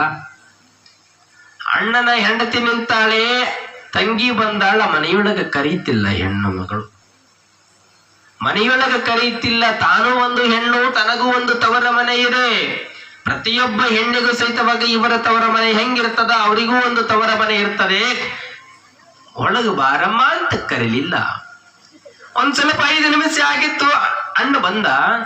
ತಂಗಿಯವ್ವ, ಯಾವಾಗ ಬಂದಿವಿ ನನ್ನವ್ವ? ಅಣ್ಣ ಈಗ ಬಂದೆ ಅಂತಾಳೆ. ಯಾವಾಗ ಅಣ್ಣನ್ ನೋಡಿದ ಬಳಿಕ ಇಲ್ಲಿ ಅಣ್ಣನ ಹೆಂಡತಿ ಕರೀತಾಳ, ಬೇಗ ಬಾ ಮನೆಗೆ ಅಂತ ಹೊಳಗ್ ಕರ್ಕೊಂಡ್ಲು. ಬೇಗ ಬಾರಮ್ಮ ಅಂತ ಹೊಳಗ್ ಕರೀತಾಳ. ಅಣ್ಣ ಬಂದ ಬಳಿಕ ಯಾವಾಗ ಕರೆದಳು, ಅಣ್ಣನ ಹೆಂಡತಿ ಕರೆದಾಗ ಒಳಗೋದಳು. ಅಣ್ಣ ತಂಗಿ ಬಹಳ ಚಂದ ಮನೆಯೊಳಗ ಕುಂತು ಮಾತಾಡ್ಲಕತ್ತಾರೆ. ಮಾತಾಡುವಂತ ಪ್ರಸಂಗದೊಳಗ ಅಣ್ಣನ ಹೆಂಡತಿ ಕಿವಿಗೊಟ್ಟು ಮಾತು ಕೇಳುತ್ತಾಳೆ. ಯಾವಾಗ ಕಿವಿಗೊಟ್ಟು ಮಾತು ಕೇಳಿದಳು, ಕಷ್ಟ ಸುಖವನ್ನ ಇಬ್ರು ಮಾತಾಡ್ತಾ ಇದ್ರು. ಅಣ್ಣ ತಂಗಿ ಅಟ್ಟು ಒಬ್ರು ಬಿಟ್ಟು ಒಬ್ರು ಇರ್ತಿರ್ಲಿಲ್ಲ. ಹೀಗಿರುವಂತ ಸಂದರ್ಭ ಮತ್ತ ಅಣ್ಣನ ಮಾತು, ಗಂಡನ ಮಾತು ತಂಗಿ ಹೇಳ್ತಿದ್ಲಲ್ಲ, ಹಿಂಗ ಯಾವಾಗ ಸ್ವಲ್ಪ ಕಿವಿಗೆ ಬೆತ್ತು ಒಂದಿಷ್ಟು ಕಷ್ಟದ ಮಾತು. ರೀ ರೀ ಬನ್ರಿ ಇಲ್ಲಿ, ಇಷ್ಟು ಕೆಟ್ಟದ ನೋಡು ಮಾತು ಇಲ್ಲಿ. ಕರಿತಳ ಜೋರಾದ ಧ್ವನಿಯಿಂದ ಕರೆದು ಇನ್ನೊಂದು ರೂಮಿನೊಳಗೆ ಕರೆದುಕೊಂಡು ಹೋಗಿ, ನೋಡು ನಿನ್ನ ತಂಗಿ ಇಟ್ಟ ತನಕ ಮಾತಾಡಿದ್ದು ನಾ ಕೇಳದೆ. ನಿನ್ನ ತಂಗಿ ಈಗ ಬಂದಿದ್ದಾಳಲ್ಲ, ಮನೆಯೊಳಗೆ ಏನೆಲ್ಲ ನಾವು ಬೆಳೆದಿರ್ಬೋದು, ಬಹಳ ದವಸ ಧಾನ್ಯಗಳು ಮನೆ ತುಂಬೇರೆ. ಆದ್ರೆ ನಿನ್ನ ತಂಗಿ ಕಷ್ಟ ಅಂತ ಕೇಳಿದ್ದಾಳಂತ ತಿಳ್ಕೊಂಡು 1 ವರ್ಷ ನೀನಾದ್ರೂ ಕೊಟ್ಟಿ ಅಂತಂದ್ರೆ ಪ್ರತಿ ವರ್ಷ ನಿನ್ನ ತಂಗಿ ಮನೆಗೆ ಬರುತ್ತಾಳೆ. ಪ್ರತಿ ವರ್ಷ ನಿನ್ನ ತಂಗಿ ಮನೆಗೆ ಬರ್ತಾಳೆ. ಬೇಡಿದ್ದು ಕೊಡ್ಬೇಕಾಗ್ತದೆ. ಏನು ಕೇಳಿದ್ರು ಸಹಿತ ಕೊಡಬೇಡ ಕೊಡಬೇಡ. ಮನೆಯೊಳಗೆ ಕಿರಿಕಿರಿ ಆಗ್ತದೆ, ಸಂಕಟ, ಮನೆಯೊಳಗೆ ದಾಂಪತ್ಯದಲ್ಲಿ ಕಲಹ ಆಗ್ತದೆ ಅಂತ ತಿಳ್ಕೊಂಡು ಹೆಂಡತಿ ಮಾತಿಗೆ ಮಾತಾಡ್ಲಿಲ್ಲ. ಅಣ್ಣ ತಂಗಿ ಹಂಗ ಇಲ್ಲಿ ಬಾಜು ನಿಂತಿದ್ರು. ಎಲ್ಲಾ ಮಾತು ಕಿವಿಗೆ ಬಿತ್ತು. ಯಾವಾಗ ಕಿವಿಗೆ ಬಿತ್ತು ಮತ್ತ ಮಧ್ಯರಾತ್ರಿ ಮಲಗಿಕೊಂಡ್ರು. ಮಲಗಿಕೊಂಡ ಬಳಿಕ ಬೆಳಕರಿತು. ಅಣ್ಣಯ್ಯ ಅಣ್ಣಯ್ಯ, ನಾ ಇನ್ನು ಹೋಗಿ ಬರ್ತೀನಣ್ಣ. ಅಣ್ಣ ನಾನು ಇನ್ನು ಹೋಗಿ ಬರ್ತೀನಿ. ಎಲ್ಲಿಗವ್ವ? ಅಣ್ಣ, ನಾ ಬಂದ ಹಾದಿಗೆ ಸುಂಕವಿಲ್ಲ. ನನ್ನ ಮನೆ ಅಲ್ಲಿ ಅದಣ, ನನ್ನ ಗಂಡನ ಮನೆಗೆ ನಾ ಹೊಕ್ಕೀನಿ. ಎಷ್ಟು ದಿನ ಇತ್ತರೇನು ತವರ ಮನೆಯೊಳಗ? ಗಂಡನ ಮನೆಯೇ ನನಗೆ ಶ್ರೇಷ್ಠ, ಗಂಡನ ಮನೆಯೇ ನನಗೆ ಸರ್ವಸ್ವ. ನನ್ನ ಗಂಡನ ಮನೆಗೆ ಹೋಗ್ತೀನಿ ಅಣ್ಣ ಅಂದಳು. ಯವ್ವ, ಹಂಗ ಒಂಟಲ್ವೇ ನನ್ನವ್ವ? ಇಲ್ಲಣ್ಣ, ನಾನು ಸಣ್ಣವಳಿರುವಂತ ಸಂದರ್ಭದೊಳಗ ಹೆತ್ತ ತಾಯಿಯ ನೆನಪಿನ ಅಂಗಳ ನೆನಪಾಯಿತು. ಅವರಂತ ತೀರಿ ಹೋಗ್ಯಾರೆ. ಈ ಮನೆಗೆ ಕಸಗುಡಿಸಿ ಅಂಗಳಕ್ಕ ನೀರು ಹಾಕಿ ರಂಗವಲ್ಲಿ ಹಾಕಿದ ನೆನಪುಗಳು ಕಾಡುತ್ತಿದ್ದುವು ಅಣ್ಣ. ಆ ರಂಗವಲ್ಲಿಯ ನೆನಪಿಗಾಗಿ ತವರ ಮನೆಗೆ ಬಂದೆ. ಈ ತವರ ಮನೆಯ ಅಂಗಳವನ್ನ ನೋಡಿದೆ. ಅದಕ್ಕೆ ಇನ್ನು ಸಾಕು, ಇಷ್ಟು ಸಂತೋಷ, ಅತಿ ಸಂತೋಷ ಬೇಡ ಅಣ್ಣ, ಇನ್ನು ನಾನು ಹೊರಡುತ್ತೇನೆ ಹೇಳಿದ. ಆಯ್ತವ್ವ, ಹೋಗಿ ಬಾ ಅಂದ ಅಣ್ಣ. ಇಲ್ಲಿ ಏನು ಕೊಡುವಂತ ಶಕ್ತಿ ಅಣ್ಣನೊಳಗೆ ಉಳಿದುಕೊಂಡಿಲ್ಲ. ಕೊಟ್ರೆ ದಾಂಪತ್ಯದಲ್ಲಿ ಕಲಹ, ಯಾವುದಕ್ಕಾಗಿ ಅಣ್ಣ ಉಳಿದುಕೊಳ್ಬೇಕಾಗತ್ತೆ. ಇಲ್ಲಿ ಹೋದ ಬಳಿಕ ಆ ಹೆಣ್ಣು ಮಗಳು ಗಂಡನ ಮನೆಗೆ ಹೋದಳು. ಗಂಡ ಕೇಳದ, ನೋಡ್ರಿ ಅರ್ಥ ಮಾಡ್ಕೊಳ್ರಿ, ಗಂಡ ಬಾಳ ಒಳ್ಳೆಯವಿದ್ದಂದ್ರೆ ಬಾಳ ಚಲೋ ಇರ್ತದೆ. ತವರ ಮನೆಗೆ ಹೋಗಿದ್ದಿ, ಏನು ತಂದಿ ಅಂತ ಕೇಳಿದ್ರೆ ಹೆಣ್ಣು ಎದ್ದು ಇಲ್ದಂಗ ಆಗ್ತದೆ. ನೀ ಏನು ತಂದಿ ಹೇಳು ಅಂದಾಗ ಎಷ್ಟು ಕಠಿಣ ಪ್ರಸಂಗಗಳು ಬರಬಹುದು ಆ ಹೆಣ್ಣಿಗೆ. ಇಲ್ಲಿ ಈ ಹೆಣ್ಣು ಮಗಳಂತಳರಿ, ನಮಗೂ ಇಲ್ಲಿ ಅಂತ ಕಷ್ಟ ಬಂದದಲ್ಲ, ನನ್ನ ಅಣ್ಣಗೂ ಸಹಿತ ಅಷ್ಟೇ ಕಷ್ಟ ಅದ. ಅದಕ್ಕೆ ಆ ಅಣ್ಣನ ಕಷ್ಟ ನೋಡಿ ನನಗೇನು ಕೇಳಲಿಕ್ಕಾಗಲಿಲ್ಲ. ತವರ ಮನೆಯ ಗುಟ್ಟನ್ನ ರಟ್ಟು ಮಾಡಲಿಲ್ಲ ಹೆಣ್ಣುಮಗಳು, ತವರ ಮನೆಯೊಳಗೆ ಬೇಡಿದ್ದ ಅದ. ಆದ್ರೆ ತವರ ಮನೆ ಬಿಟ್ಟು ಕೊಡಂಗಿಲ್ರಿ ಬಂಧುಗಳು. ಹೆಣ್ಣು ಮಕ್ಳು ಅಷ್ಟು ಸಲ ಬಿಟ್ಟು ಕೊಡ್ತಾರ ಅನ್ಕೊಂಡಿರೇನ್ರಿ? ಎಟ್ಟು ಜಗಳ ಆಡಿದ್ರೆ ನನ್ನ ತವರ ಮನೆ ಅಂತಾರ. 3 ತಿಂಗಳು ಬಿಟ್ಟು 6 ತಿಂಗಳ ಗಂಡನ ಮನೆಗೆ ಇದ್ದು ಸಮಾಧಾನ ಇಲ್ಲ. 3 ದಿನ ತವ್ರ ಮನೆಗೆ ಹೋಗಿ ಬಂದ್ರೆ ಸಮಾಧಾನ ಅವ್ರಿಗೆ. 3 ದಿನ ಹೋಗಿ ಬಂದ್ರೆ ಅಷ್ಟು ಖುಷಿ ಇರ್ತಾರೆ. ಆದ್ರೆ ಈ ಹೆಣ್ಣು ಮಗಳ ಮನೆಯೊಳಗೆ ಕಷ್ಟ ಆಗಿದೆ. ತವರ ಮನೆಯೊಳಗೆ ಕಷ್ಟದ ಮಾತುಗಳನ್ನ ಕಿವಿಗೆ ಬಿದ್ದರೂ ಸಹಿತವಾಗಿ ಗಂಡನ ಮನೆಯೊಳಗೆ ಯಾವುದೇ ಮಾತುಗಳನ್ನ ಹೇಳಲಿಲ್ಲ. ಆಯ್ತು ಬಾ, ನಮಗಿದ್ದ ಕಷ್ಟ ಅವರಿಗದ, ಇರ್ಲಿ, ಮುಂದೆ ದುಡಿದು ಜೀವನವನ್ನ ಸಾಗಿಸೋಣ. ಹಿಂಗ ತಮ್ಮ ಕಾಯಕದೊಳಗೆ ಉಳಿದುಕೊಂಡ್ರು. ಈ ಕಡೆ ತವರ ಮನೆ ವಿಚಾರ ಸ್ವಲ್ಪ ನೋಡೋಣ. ಏನೆಲ್ಲ ದವಸ ಧಾನ್ಯಗಳಿತ್ತು ಕರೆ, ಆದ್ರೆ ನುಸಿ ಹತ್ತು ಹೋಯ್ತು. ಒಂದು 3 ತಿಂಗಳ ಬಿಟ್ಟು ಬಳಿಕ ನುಸಿ ಹತ್ತಿತ್ತು. ಜೋಳಕ್ಕೆಲ್ಲ ರೇಟ್ ಸಿಗ್ಲಿಲ್ಲ. ದವಸ ಧಾನ್ಯದ ರೇಟ್ ಕುಸಿತು. ಯಾವಾಗ ರೇಟ್ ಸಿಗ್ಲಿಲ್ಲ, ಸಂಕಟ ಬಂದಾಗ ವೆಂಕಟರಮಣ ಅನ್ನುವ ಹಾಗೆ ಪಂಚನ್ ಕೇಳಕ್ ಕುಂಟ್ರಿ ಅವರು. ಹೊಲದೊಳಗ ಬೆಳೆ ಚೆನ್ನಾಗಿ ಬರುತ್ತದೆ, ಮನೆಯೊಳಗ ರಾಶಿ ರಾಶಿಯಾಗಿ ತುಂಬುತ್ತೀವಿ. ತುಂಬಿದ ಬೆಳೆಗೆ ಬೆಲೆ ಸಿಗೋದಿಲ್ಲ, ಮನೆಯೊಳಗ ನಷ್ಟ ಆಗ್ತದೆ. ಎಷ್ಟು ಬೆಳೆದರೂ ಸಹಿತವಾಗಿ ಮನೆಯೊಳಗೆ ನೆಮ್ಮದಿ ಇಲ್ಲ, ಸಂತೋಷವಿಲ್ಲ ಅಂತ ತಿಳ್ಕೊಂಡು ಪಂಚಾಂಗ ಕೇಳಲಿಕ್ಕೆ ಹೋದ್ರೆ ಬಂಧುಗಳೇ. ಯಾವಾಗ ಪಂಚಾಂಗವನ್ನ ಕೇಳಲಿಕ್ಕೆ ಹೋದ್ರು, ಪಂಚಾಂಗ ಹೇಳುವಂತ ಶಾಸ್ತ್ರಿಗಳವ್ರು ಹೇಳ್ತಾರೆ, ಕವಡೆ ಹಾಕಿ ಹೇಳಿದ್ರು, ನೋಡ್ರಿ, ಒಂದು ಹೆಣ್ಣಿಗೆ ನೀವು ಹೆಣ್ಣು ದೇವತೆಗೆ ಹೋಗಿ ಹುಡಿ ತುಂಬಬೇಕು. ಹೆಣ್ಣು ದೇವರಿಗೆ ಯಾವಾಗ ಹೆಣ್ಣು ದೇವರಿಗೆ ಹುಡಿ ತುಂಬಬೇಕೆನ್ನುವಂತ ಮಾತನ್ನ ಶಾಸ್ತ್ರಿಗಳು ಇವರಿಗೆ ಹೇಳಿದ್ರು. ಗಂಡ ಹೆಂಡತಿ ಸುಂಬಂದ್ರು ಏನೂ ಮಾತಾಡ್ಲಿಲ್ಲ. ಕಾರಣಕ್ಕೆ ಇಟ್ರು, ಮನೆಗೆ ಬರುತ್ತಾರೆ. ಮನೆಗೆ ಬಂದ ಬಳಿಕ ಅಣ್ಣನ ಹೆಂಡತಿ ಮಾತಾಡ್ತಾಳೆ. ಎಷ್ಟು ಚಂದ ಹೇಳ್ತಾಳೆ ಕೇಳ್ರಿ. ನೋಡ್ರಿ, ನಿಮ್ಮ ತಂಗಿಯನ್ನ ಕರೆದುಕೊಂಡು ಬನ್ರಿ. ನನಗೆಲ್ಲೋ ಒಂದು ಕಡೆ ಅರ್ಥವಾಗ್ತಾ ಇದೆ. ನಿನ್ನ ತಂಗಿಯನ್ನ ಮೊದಲು ಕರ್ಕೊಂಡು ಬನ್ರಿ. ಕರ್ಕೊಂಡು ಹೋದ ಬಳಿಕ ದೇವತೆಗೆ ಹೋಗಿ ಹುಡಿ ತುಂಬೋಣ, ಅಲ್ಲಿ ತನಕ ಹುಡಿ ತುಂಬೋದು ಬೇಡ. ಯಾವಾಗ ಅಣ್ಣನ ಹೆಂಡತಿ ಇಷ್ಟು ಖುಷಿಯಾದ ಮಾತು ಹೇಳಿದಳು, ಸಂತೋಷ ಅನಿಸ್ತು. ಸಂತೋಷ ಅನಿಸಿತು. ಮನೆಯೊಳಗ ಆ ತಂಗಿಯನ್ನ ಕರೆಯುವುದಕ್ಕಾಗಿ ಬಂದಾನ. ತಂಗಿ ಮನೆಯೊಳಗ ಸತ್ಯನಾರಾಯಣ ಪೂಜೆಯನ್ನ ಮಾಡ್ತಾ ಇದ್ದಾಳೆ. ಇಲ್ಲಿ ಸತ್ಯನಾರಾಯಣ ಪೂಜೆಯನ್ನ ಮಾಡ್ತಾ ಇದ್ದಾಳೆ. ಮನೆ ಹೊರಗ ಅಣ್ಣನೆತ್ತಿಕೊಂಡಾರೆ. ಅವರ ಮನೆಗೂ ಒಳ್ಳೇದಾಗ್ಲಿ, ನನ್ನ ಮನೆತನಕ್ಕೂ ಒಳ್ಳೇದಾಗ್ಲಿ ಅಂತ ಸತ್ಯನಾರಾಯಣ ಕಥೆ ಹೇಳಿಸ್ತಾ ಇದ್ದಾಳೆ. ಇನ್ನೇನು ಮಂಗಳಾರತಿ ಮಾಡುವಂತ ಪ್ರಸಂಗ. ಅಣ್ಣ ಬಾಗಿಲ ಮುಂದೆ ನಿಂತಾನೆ. ನೋಡಿದ ತತ್ತ ಕ್ಷಣದೊಳಗ ತಂಗಿ ಕರೀತಾಳೆ, ಅಣ್ಣ ಅಣ್ಣ ಹೊರಗೆ ಏತಕ್ಕಾಗಿ ನಿಂತೀಯಣ್ಣ, ಒಳಗೆ ಬಾ ಅಣ್ಣ. ಅಣ್ಣಂತನ ಬರುವುದಕ್ಕೆ ಮರ್ಯಾದೆ ಇಲ್ಲವ್ವ. ಅಂದು ನೀ ಮನೆಗೆ ಬಂದಾಗ ನಿನಗೆ ಯಾವ ರೀತಿಯ ಗೌರವವನ್ನು ನಾನು ಕೊಡಲಿಲ್ಲ. ನೀನು ಏತಕ್ಕಾಗಿ ಬಂದಿ, ನಿನ್ನ ಕಷ್ಟ ಏನು ಅಂತ ನಾ ಕೇಳಲಿಲ್ಲ. ಆದ್ರೂ ಸಹಿತವಾಗಿ ಪ್ರೀತಿಯಿಂದ ಮನೆಯೊಳಗೆ ಬರಮಾಡ್ಕೊಳ್ತೀಯಲ್ಲವಾ ಅಂತ ದುಃಖ ಮಾಡ್ಕೋತ ಒಳಗೆ ಬಂದಿಯಲ್ಲಣ್ಣ, ನಿನಗೆ ಒಳ್ಳೇದಾಗ್ಲಿ. ಸತ್ಯನಾರಾಯಣ ಕಥೆ ಸಂಕಲ್ಪದ ಮುಖಾಂತರವಾಗಿ ಮಂಗಳಾರತಿ ಮಾಡ್ತಾ ಇದ್ದೀವಿ. ಮಂಗಳಾರತಿಯನ್ನ ಹಿಡಿ. ನೋಡ್ರಿ, ತಂಗಿ ಗುಣ ಎಂತದ ಅಣ್ಣನ ಮೇಲೆ, ಪ್ರೇಮ ಎಷ್ಟದ. ಹಂಗ ಹೇಳಿದಾಗ ಮಂಗಳಾರತಿ ಮಾಡಿದ್ರು. ಮಂಗಳಾರತಿ ಆದ ಬಳಿಕ ಅಣ್ಣ ಪ್ರಸಾದ ಒಂದು, ನಿನಗೊಂದು ಪ್ರಸಾದ ಇರಲಿ ಅಂತ ತಿಳ್ಕೊಂಡು ಊಟ ಮಾಡಿಸ್ತಾಳೆ. ಯಾವಾಗ ಸಂತೋಷದಿಂದ ಊಟ ಆಯ್ತು, ಅಣ್ಣ ಕರಿತಾನ, ತಂಗಿಯವ್ವ ತವರ ಮನೆಗೆ ಹೋಗೋಣ ನಡಿಯವ್ವ. ತಂಗಿ ತವರ ಮನೆಗೆ ಹೋಗೋಣ ನಡಿ ಅಂದಾಗ ಹೇಳ್ತಾಳೆ, ಪತಿಯ ಮುಖವನ್ನ ನೋಡ್ತಾಳೆ. ಇಲ್ಲಿ ಪತಿಯ ಮುಖವನ್ನ ನೋಡಿದಾಗ ಪತಿದೇವ ಹೇಳ್ತಾನೆ, ನಿನ್ನ ಅಣ್ಣ ಕರಿತಾ ಇದ್ದಾನಂದ ಬಳಿಕ ಸಂತೋಷದಿಂದ ನೀವು ಹೋಗಿ ಬಾ ಅಂತ ಕಳಿಸಿದ. ಆಯ್ತಂತ ಪತಿ ಮಾತನ್ನ ಕೇಳಿ ತವರ ಮನೆಗೆ ಬರುತ್ತಾಳೆ. ತವರ ಮನೆಗೆ ಬಂದ ಬಳಿಕ ಇಲ್ಲಿ ಏನಾಯ್ತು ಅಂದ್ರೆ, ಒಂದಿನ ವಸ್ತಿ ಉಳಿದ ಬಳಿಕ ದೇವರ ಜಗಲಿಯ ಮುಂದೆ ರಾಖಿ ಕಟ್ಟಿಸಿಕೊಂಡು ಆ ಹೆಣ್ಣು ಮಗಳಿಗೆ ಹೊಸ ಸೀರೆಯನ್ನ ಹುಡಿಸಿ ಹಸಿರು ಬಳೆಗಳನ್ನ ಹಾಕಿ ಹುಡಿ ತುಂಬಿದ ಬಳಿಕ ದವಸ ಧಾನ್ಯ ಖನಿಜಗಳ ಮುಂದೆ ಕರೆಕೊಂಡು ಬಂದು ನಿಲ್ಲುತ್ತಾರೆ. ನಿಂತ ಬಳಿಕ, ತಂಗಿಯವ್ವ, ಈ ಮನೆಯೊಳಗೆ ಎಷ್ಟು ದವಸ ಧಾನ್ಯಗಳು ಬೆಳೆದರೂ ಸಹಿತವಾಗ ರೇಟ್ ಸಿಗುತ್ತಿಲ್ಲ. ಈ ಮನೆ ನೀವು ಉದ್ಧಾರ ಮಾಡಬೇಕು. ಯಾರಿಂದಲೂ ಸಹಿತವಾಗಿ ಈ ಮನೆತನವನ್ನ ಉದ್ಧಾರ ಮಾಡ್ಲಿಕ್ಕೆ ಆಗೋದಿಲ್ಲ ತಂಗಿಯವ್ವ. ನಿನ್ನೆಯಿಂದ ಈ ಮನೆತನ ಉದ್ಧಾರ ಆಗ್ತದ. ಈ ರಾಶಿ ಖನಿಜ ಸಂಪತ್ತಿಗೆ ಪೂಜೆ ಮಾಡು. ಪೂಜೆ ಮಾಡಿ ಒಂದು ತೆಂಗಿನಕಾಯಿ ಹೊಡಿ ಅಂದಾಗ ತಂಗಿ ಹೇಳ್ತಾಳಣ್ಣ, ತವರ ಮನೆಗೆ ಸಂಪತ್ತು ಭರಿತವಾಗಲಿ, ಈ ಮನೆಗೆ ಎಂದು ಬಡತನ ಬರದಿರಲಿ, ಈ ಮನೆ ಭಗವಂತನಿಂದ ಲಕ್ಷ್ಮೀ ಕೃಪಾ ಕಟಾಕ್ಷ ಸದಾ ಆಗ್ಲಿ ಅಂತ ತಿಳ್ಕೊಂಡು ಪೂಜಾ ಮಾಡಿ ತೆಂಗಿನಕಾಯಿ ಹೊಡಿತಾಳ್ರಿ ಬಂಧುಗಳು. ಯಾವಾಗ ತೆಂಗಿನಕಾಯಿ ಹೊಡೆದಲು ಒಂದು 2 ತಿಂಗಳದೊಳಗ ಅವ ರೇಟ್ ಇಲ್ಲ ಅಂತ ಎಷ್ಟು ಸಂಕಟ ಪಡುತ್ತಿದ್ದ. 3 ಪಟ್ಟು ಸಂಪತ್ತು ಲಕ್ಷ್ಮೀ ಕೃಪಾ ಇಲ್ಲಿ ಏತಕ್ಕಾಗಿ ಈ ಮಾತು ಹೇಳ್ಬೇಕಾಯಿತು ಅಂತಂದ್ರೆ, ಮದುವೆ ಮಾಡಿಕೊಡ್ತೀರಿ ಯುವಕರು. ಮತ್ತೆ ಕೇಳ್ರಿ, ಮದುವೆ ಮಾಡಿಕೊಟ್ಟ ಬಳಿಕ 2 ವರ್ಷ ನಾವು 3 ವರ್ಷ ಬಹಳ ಚಂದ ನೋಡ್ಕೊಂತಿರ್ತೀವಿ. ಒಂದೊಂದು ಪ್ರಸಂಗದೊಳಗ ಅಣ್ಣ ತಂಗಿಯರ ಮಧ್ಯೆ ಏನೋ ಒಂದು ಮಾತು ಬಂದಿರುತ್ತದೆ. ತಂಗಿ ಮುಖ ಅಣ್ಣ ನೋಡಂಗಿಲ್ಲ, ಅಣ್ಣನ ಮುಖ ತಂಗಿ ನೋಡಂಗಿಲ್ರಿ. ಮಾತು ಬಿಟ್ಟಿರ್ತಾರೆ, ಒಟ್ಟೊಟ್ಟು ಮಾತಾಡಂಗಿಲ್ಲ.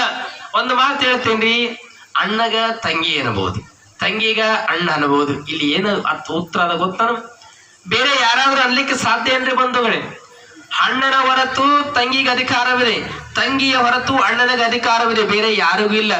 ಈ ಜಗತ್ತಿನೊಳಗ ಏನೆಲ್ಲ ದೇವರುಗಳಿದ್ದಾವೆ, ಆದರೂ ಸಹಿತವಾಗಿ ಏನೆಲ್ಲ ದೇವತೆಗಳಿಗೆ ಹುಡಿ ತುಂಬ್ರಿ, ತುಂಬಬೇಡ್ರಿ ಅಂತ ನಾ ಹೇಳಂಗಿಲ್ಲ.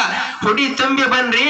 ಆದ್ರೆ ನಿಮಗೆ ಮನಸ್ಸು ಯಾವಾಗ ಆಸೆ ಆಗ್ತದೆ, 1 ವರ್ಷಕ್ಕೆ 1 ಸಾರಿ ಆದ್ರೆ ತಂಗಿ ಇರಲಿ ಅಥವಾ ಅಕ್ಕಂದಿರೇ ಇರಲಿ, ಮನೆಯೊಳಗ ನೀವು ಮನಸ್ಪೂರ್ವಕವಾಗಿ ತಂಗಿಯವ್ವ ನನಗೆ ಮನೆಗೆ ಬಾಲ್ ತಿಳ್ಕೊಂಡು ಮನೆಗೆ ಕರ್ಕೊಂಡು ಬಂದು, ಆ ತಾಯಿ ಏನು ಕೇಳ್ತಾಳ್ರಿ? ಏನು 10,000 ರೂಪಾಯಿ ಸೀರೆ ಕೇಳ್ತಾಳನ್ರಿ? ಕೇಳಂಗಿಲ್ಲ. 100 ರೂಪಾಯಿ ಕೊಡಿಸಿದ್ರು ಉಟ್ಕೊಂತಾಳೆ, 500 ರೂಪಾಯಿ ಕೊಡಿಸಿದ್ರು ಉಟ್ಕೊಂತಾಳೆ, 10,000 ರೂಪಾಯಿ ಕೊಡಿಸಿದ್ರು ಉಟ್ಕೊಂತಾಳೆ. ಇಲ್ಲ, ಏನು ಮಾಡ್ರಿ ಅಂತಂದ್ರ ಏನೆಲ್ಲ ತೆಗೆದುಕೊಂಡು ಬರೋದ್ರ ಜೊತೆಗೆ 1,001 ಅಥವಾ 2,500 ರೂಪಾಯಿ ಸೀರೆ ತಗೊಂಬಂದು ಆ ತಾಯಿಗೆ ಸೀರೆ ಉಡಿಸಿ ಹಸಿರು ಬಳೆ 1 ಡಜನ್ ಹಾಕಿ 5 ಮೊಳ ಹೂವ ಕೊಟ್ಟು ಮುಡಿಗೆ ಮುಡಿಸ್ಕೋ ಅಂತ ತಂಗಿಯಮ್ಮ ಅಂತ ಇಟ್ಟು ಹೇಳಿಬಿಡ್ರಿ. ಮನೆತನಕ ಸದಾಕಾಲವಾಗಿ ಪಡೆದಬೇಕಂತದ್ದು ಎಂದು ಬರೋದಿಲ್ಲ. ಮಾತನಾಡುವ ದೇವತೆ ಅಂದ್ರೆ ಅಕ್ಕ ಅಥವಾ ತಂಗಿ ಅಂತಕ್ಕಂಥದ್ದು ಎಚ್ಚರದಿಂದ ನಾವೆಲ್ಲ ತಿಳ್ಕೊಳ್ಬೇಕು ಬಂಧುಗಳೇ. ಯಾಕೆ ಹೇಳ್ತೀನಿ ಅಂದ್ರೆ, ತಂಗಿ ಮಾತಾಡ್ತಾಳೆ, ಅಕ್ಕ ಮಾತಾಡ್ತಾಳೆ, ದೇವರ ಮುಂದೆ ನಿಂತುಕೊಂಡು ಮಾತಾಡಿದ್ರೆ ಮಾತುಗಳನ್ನು ಹೇಳೋದಿಲ್ಲ. ಆದ್ರೆ ಭಗವಂತನ ಈ ಪ್ರೀತಿಯನ್ನ ಮರೀರಿ ಅಂತ ನಾ ಹೇಳಂಗಿಲ್ಲ. ಯಾಕಂದ್ರೆ ಆ ತಾಯಿಯ ತಂಗಿ ಅಥವಾ ಅಕ್ಕಂದ್ರ ಕಣ್ಣ ನೀರು ಬಂದ್ರೆ ಮನೆಗೆ ಉದ್ಧಾರನ ಆಗೋದಿಲ್ರಿ ಬಂಧುಗಳೇ. ನಾವು ತಿಳ್ಕೊಂಡಿವಿ ಕಷ್ಟ ಆಗ್ತದ ಅಂತ ಹೇಳಿರ್ಬೋದು. ಮಾತಿಗೆ ಪ್ರಸಂಗ ಬಂದಾಗ ಅವ್ರ ಮುಖ ಇವ್ರು ನೋಡೋದಿಲ್ಲ, ಇವ್ರ ಮುಖ ಅವ್ರು ನೋಡೋದಿಲ್ಲ. ಎಂತ ಪ್ರಸಂಗ ಬರ್ಲಿ, ಕಷ್ಟ ಬಂದಾರ ದೇವ್ರು ವರ ಕೊಟ್ಟಿಲ್ಲ ಅಂತ ಬಿಡ್ತೀರಿ ನೀವು?